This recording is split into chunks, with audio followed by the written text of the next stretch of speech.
L'importance de la performance adaptative pour les managers. La question de recherche, c'est aujourd'hui en quoi la performance adaptative elle est importante pour nos managers. Donc la méthodologie, je vous l'ai mise ici avec une étude de cas unique qui est dans la grande distribution en Suisse, plus particulièrement dans une région qui s'appelle le Valais, et sous forme de recherche-intervention, puisque là, on est directement sur le terrain, il y a des pratiques qui ont déjà même changé, des choses qui ont été mises en place, et on les a mesurées, on est encore en train de les mesurer pour voir en quoi ça aide nos managers à performer. Donc, le livrable sera un ouvrage grand public, et l'idée est pour la soutenance de disposer d'annexes sur, par exemple, tous les questionnaires qui ont été menés, la bibliographie aussi, pour pouvoir amener une solidité académique, même si on arrive sur un livrage d'ouvrage grand public, ce qui, je pense, est vraiment l'ADN de BSI, de pouvoir mixer l'académique et le pratique, que ce soit utilisable, transférable aux managers. Donc, dans le principe, je dois d'un côté avoir une rigueur académique pour justifier le travail, mais de l'autre aussi avoir un langage grand public pour qu'on puisse traduire à quelque part tout ça et que ce soit utilisable. Donc on aura dans l'ouvrage grand public un début sur les facteurs de contingence dans la gestion des entreprises aujourd'hui, soit la montée du capitalisme, la mondialisation, l'omniprésence de l'informatique, des nouvelles technologies de l'information, de la communication, et la nouvelle place que prend le consommateur, puisque avec mon orientation commerce de détail, eh bien, on voit quand même un virage qui se fait ces dernières années, en prenant aussi le cas de la Suisse, qui a vécu un tournant définitif avec l'arrivée de hard discounters qu'on ne connaissait pas encore il y a quelques années, ce qui bouleverse le paysage, chose qui est déjà connue depuis longtemps dans certains pays comme la France. Donc, après les facteurs de contingence, l'impact dans la gestion des entreprises, donc on voit qu'on touche beaucoup d'éléments qui sortent du domaine évidemment RH ou autre, mais on est vraiment dans la gestion d'entreprise, les organisations du travail, que ce soit aujourd'hui matriciel, par projet ou autre, et puis un élément très très important qui à mon sens change beaucoup pour le management, c'est les normes, qu'elles soient sociétales, légales ou autres, les ISO 9000 et consorts font qu'aujourd'hui les managers sont dans un environnement de plus en plus normé, avec des outils d'experts qui leur sont mis à disposition. Un de mes collègues qui fait une thèse aussi chez BSI parle de tableaux de bord et autres, c'est tous des formidables outils qu'on a à disposition, mais c'est aussi des choses très stressantes et difficiles à maîtriser pour des managers qui sont des professionnels du bois, de la vente, peut-être d'autres métiers que de l'informatique pure. Et ça, aujourd'hui, ça complexifie la gestion. Donc, en quelques mots, le changement s'accélère. On parlait à un moment donné de changement occasionnel, planifié ou autre.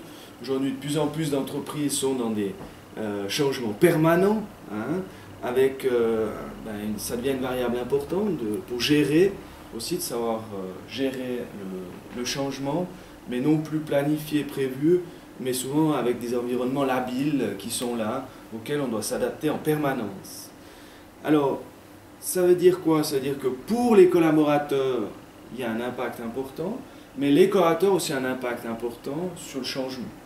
Donc c'est imbriqué, et là-dedans, on a les cadres, nos managers, qui sont les pivots de cette organisation, pour que le changement se passe plus ou moins bien. Il y a beaucoup d'études qui montrent l'importance de ces gens pour évoluer dans un environnement flexible. Donc c'est pour ça que je me suis intéressé aux managers et pas donc au manager de proximité, pas au top management, qui est souvent, on le sait, assez éloigné, et pas aux collaborateurs qui, eux, sont en bout de chaîne et à quelque part où on peut avoir encore de l'influence en amont. Donc, les cas d'intermédiaire, les managers de proximité, c'est souvent un peu flou. On ne sait pas de qui on parle, quoi, comment. Donc là-dessus, il y aura une définition apportée, mais il y aura aussi une prise de position de ma part par rapport à des éléments actuels comme le management participatif. Ça amène certainement beaucoup d'avantages, mais ça complexifie la tâche de nos managers d'aujourd'hui qui se retrouvent plus seuls à bord, mais avec un copilote à côté auquel il faut demander son avis, faire participer, ce qui complexifie encore une fois les choses, sans dire bien ou mal, ça complexifie, ça rend plus difficile. Glissement de responsabilité, ça c'est une notion aujourd'hui, on le voit par exemple avec l'outil par excellence, le management by objective. Les gens ont de plus en plus de responsabilités, que ce soit en termes de production de ce qu'on leur demande, mais aussi de rentabilité, in fine, que ce soit aussi en termes de protection des travailleurs, environnementale, etc. Tout d'un coup, beaucoup de choses leur incombent également et certainement comble de l'histoire avec une possibilité d'être remercié ou non, souvent de manière matérielle, financière, ce qui met encore plus d'importance lorsqu'on doit avoir 3-4 indicateurs au vert pour avoir une partie importante de son salaire. Hein, on voit que ce glissement amène quand même une charge supplémentaire sur les épaules de nos managers d'aujourd'hui et un chef de production n'est plus là que pour produire. Ça pose quand même, et je ne voulais pas passer à côté, la question de la santé des managers en partant d'études, je dirais, standards comme Karasek, Sigrist ou autres, Papart ici, aussi connu un peu en Suisse, sur la capacité des managers à pouvoir travailler de manière autonome, avec une charge de travail adaptée, alors qu'aujourd'hui on voit que tout se rétrécit et que la pression s'accélère. Donc c'est un petit peu ambivalent pour une société qui se fait de plus en plus de soucis pour la santé au travail, d'avoir des modes de gestion qui appuient de plus en plus. Et c'est là où, à quelque part, je pose la question, mais quelles sont les nouvelles compétences que nos managers ont besoin? 1, pour performer. 2, pour performer en bonne santé. Donc là-dessus, je pense que sans vouloir remettre en question le bienfait ou non de l'évolution sociétale ou du capitalisme ou autre, c'est un état de fait qui on met dans cette machine pour qu'il puisse bien performer et que lui ne soit pas impacté dans sa santé. Donc les compétences des managers aujourd'hui. En résumé, le constat, on a un environnement dur et labile. On a une obligation de s'adapter en permanence aujourd'hui. Je crois que celui qui ne s'adapte pas meurt, malheureusement, au sens relativisé. Avec un contexte de travail qui est dynamique. Aujourd'hui, on voit la durée de vie des produits a rétréci. Les changements de stratégie des organisations ne se font plus à 15 ou 20 ans, mais de quelques années en quelques années. Les acteurs ont un impact important pour le changement, que ce soit les collaborateurs, le top manager ou le manager de proximité. Donc nous nous intéressons au manager de proximité, puisque pour nous c'est l'acteur clé de l'organisation aujourd'hui. Et on est passé d'une savoir faire un changement à avoir la compétence de changer en permanence. Donc c'est là-dessus certainement une rupture paradigmatique assez intéressante qu'on relève ici. Alors de quoi parle-t-on concrètement? De la performance adaptative de nos managers, s'adapter à des nouvelles situations, des situations dynamiques. Donc on voit que déjà en 99 ça a été relevé, donc ça ne date pas d'aujourd'hui, mais je crois que dans le monde des praticiens, ce n'est pas quelque chose qui est bien implémenté, de se dire qu'il faut avoir la compétence de pouvoir s'adapter. Je ne crois pas que c'est quelque chose qui est omniprésent dans le dialogue des managers. Aujourd'hui un petit peu, mais c'est un constat. Qu'est-ce qu'on peut amener? C'est peut-être le sujet aujourd'hui de cet ouvrage. Donc comment on peut adapter son comportement en sachant que la performance adaptative est multidimensionnelle. Aujourd'hui, je crois que la technicité, on sait que c'est quelque chose certainement de compliqué, mais qui peut s'apprendre. Par contre, la capacité à changer, à s'adapter est plutôt complexe, ce qui pose de vraies questions. On essaie maintenant de voir, est-ce qu'on peut développer la capacité de s'adapter des managers, ou est-ce qu'ils ont des traits communs, ces managers qui s'adaptent mieux que d'autres. C'est là toute la question de recherche. Et je reprends Frimousse qui disait « Diagnostiquer la capacité à s'adapter et à changer permet de mesurer l'état des compétences individuelles. » Ce qui pour moi est quand même aujourd'hui très fort. Lorsqu'on va nommer un manager de proximité, est-ce qu'on évalue, est-ce qu'il a cette compétence de s'adapter? Selon la réponse, doit-on le nommer ou pas, malgré qu'il est très bon technicien? Et je pense que ça aujourd'hui, le constat de bon technicien ne veut pas dire bon manager, c'est certainement quelque chose qui fait l'unanimité, en tout cas chez les praticiens, puisque les résultats sont là pour le prouver dans toutes les organisations. Ici, j'ai listé les dimensions de performance adaptative, qui intéressera certainement plus nos collègues académiques, mais qui permettront d'aller chercher pour le monde des praticiens des éléments pour faire peut-être un référentiel de compétences qui devra varier selon les métiers, et c'est là ce qui est intéressant, on le verra tout à l'heure. Les composantes, ici, on voit que la personne qui a le plus écrit en langue française, c'est le professeur Charbonnier-Warin, avec le professeur El Akremi, avec qui nous collaborons justement pour des questionnaires valides. Et là, je crois que c'est aussi une force, encore une fois, de BSI, c'est le réseau qui nous permet ici, sur un thème précis, quasiment pas développé, d'avoir accès à des professeurs pour pouvoir créer un sérieux dans la démarche, même d'un praticien.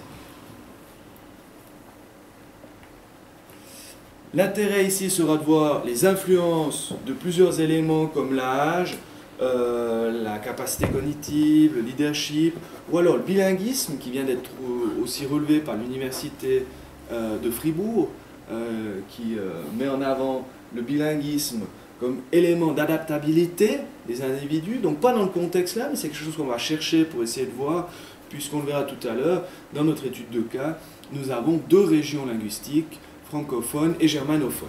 Donc on va pouvoir aussi essayer de valider quelque chose qui est venu au niveau des sciences, pour voir au niveau pratique, est-ce que c'est quelque chose qu'on reconnaît sur le terrain ou pas.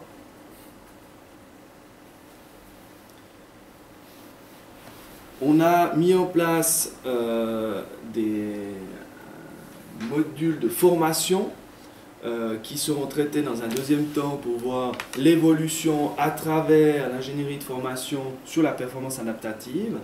Mais par contre, ça nous permettra de reprendre ce qu'on a fait pour proposer dans l'ouvrage une structure de formation pour la performance adaptative qui a été mise en place et testée. Vous avez ici la population, donc on parle environ de 120 cadres intermédiaires qui vont vivre ou qui ont vécu 3 jours de formation sur lesquels on a fait passer un questionnaire de performance adaptative d'une dizaine de pages, puisqu'on a eu plusieurs variables qui ont été mises à l'intérieur, et on le verra après, sur lesquels on a croisé avec les N+1, les N-1, ce qui va nous donner une approche multidimensionnelle assez intéressante à la fin. Alors, le questionnaire qu'on a fait avec 135 items et aussi qui a été, comme on l'a dit tout à l'heure, traduit en allemand avec, là encore une fois, des choses qui peut-être pour un praticien n'allaient pas de soi, mais avec la formation BSI, on a dû contrôler la traduction avec un double contrôle, ce qui permet au niveau scientifique de valider quelque chose qui serait encore une fois peut-être pas venu à l'idée d'un praticien qui ne serait pas passé par cette formation. Et je crois que c'est là aussi une valeur ajoutée pour nos entreprises de se dire, voilà, il y a des éléments de contrôle qui sont mis en place, qui ont une valeur ajoutée et qui crédibilisent la démarche. Comme on a demandé dans les questionnaires de pouvoir mettre le numéro de collaborateur, on peut suivre dans le temps l'évolution.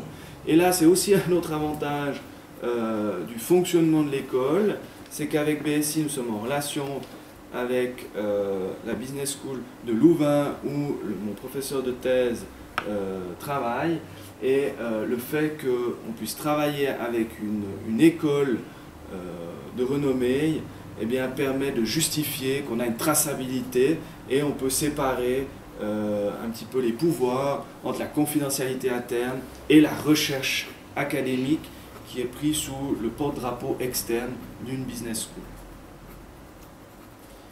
Donc on a évolué la performance adaptative et puis des différents éléments que je vous ai mis ici, comme par exemple la clarté du rôle. Là on voit tout de suite dans les organisations la clarté du rôle, c'est souvent une grande question.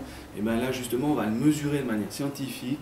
Est-ce que la clarté du rôle est reliée à la performance adaptative ou pas? Ben, c'est des éléments qu'on va pouvoir prendre, comme par exemple le niveau d'ambition. Hein, peut-être quelque chose qui ne me serait pas venu à l'idée, mais dans la lecture scientifique, hein, tout ce courant de lecture que peu de praticiens connaissent, eh bien, il y a des éléments qui montrent que l'ambition aurait certainement un impact sur la performance de s'adapter, puisqu'il y a une volonté d'aller de l'avant. On a évidemment mis des variables de contrôle, encore une fois, hein, qui découlent des cours que nous avons suivis.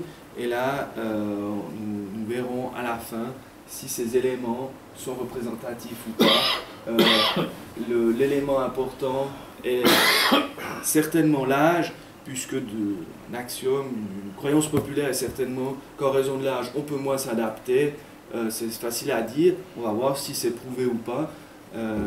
Et c'est là qu'on on trouve la jointure entre le praticien et l'académique. On a fait passer des questionnaires aux collaborateurs des cadres qui ont suivi la formation et qui ont passé leur questionnaire, un plus petit questionnaire évidemment, mais qui permet encore une fois de croiser les éléments. Et la même chose avec les supérieurs hiérarchiques, où là on aura une question qui sera traitée dans l'ouvrage. Est-ce que les cadres intermédiaires perçoivent de la même manière leur performance adaptative par rapport à leur supérieur hiérarchique? Parce qu'une critique de beaucoup d'études, c'est l'auto-évaluation, avec les biais qu'on connaît de désirabilité sociale par exemple. Et bien là, on va certainement apporter au monde académique quelque chose d'intéressant, puisqu'on va pouvoir croiser des sources, et aussi on pourra voir sur le temps comment ces évaluations évoluent. Donc l'idée aujourd'hui pour l'ouvrage, c'est de se demander, on a vu tout à l'heure les dimensions de la performance adaptative, eh bien on a des métiers qu'on peut voir dans nos questionnaires, qu'on peut isoler. Quelle dimension est plus présente ou pas selon les métiers? Donc ça crée un exemple de cartothèque de dimensions de performance adaptative par métier. Est-ce qu'un gérant de supermarché utilise les mêmes variables de performance adaptative que le responsable de la production ou qu'un responsable du restaurant? Donc là-dessus, on va pouvoir voir.